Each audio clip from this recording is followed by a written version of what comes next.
if you're finding yourself without money to take home from the business, like if sales are going up and more money to come home is not available in the business, there's a couple of issues that are possibly happening.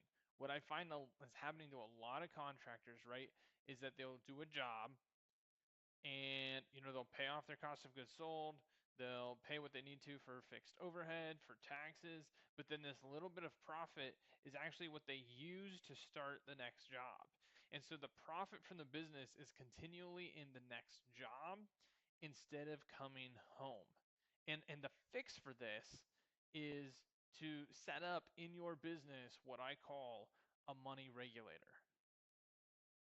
So what a money regulator is it's basically, if you think of it like a pressure switch for cash in your business. So I recommend you got 3 months of fixed expenses, right? And then your what I call your high watermark COGS, right? Cost of goods sold. So it's basically 60% of what your accounts receivable typically are. So if you typically have $100,000 out on receivables, then that's $60,000, right? Plus whatever 3 months of fixed expenses are. So that doesn't count payroll for your guys who are in the field because they're in this number here, right? But your admin, your sales team, your shop, your trucks, all that kind of stuff. Add that together, that's how much money your business requires to run.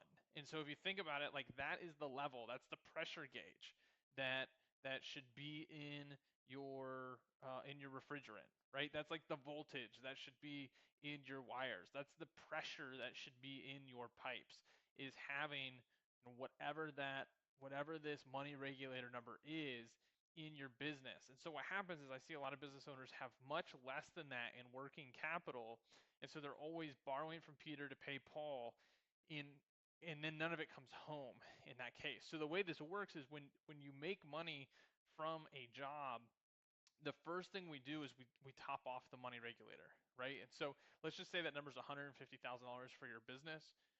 When your cash balance is above, or cash access, right? Because we're looking at available lines of credit and things like that as well. When your cash access is above $150,000, then you know that you're okay to take some home. You know that you're okay to buy another truck or hire another guy or whatever. But when it's under that number, then the first thing we need to do is fill that back up so the pressure switch can shut off. And so what the money regulator allows us to do is to not prematurely take money home or to grow a business. It gives us the right amount of money to keep things stable. So then every time we do a job, we're comfortable taking the profit out because it flows through the money regulator and we know that the overage can come home.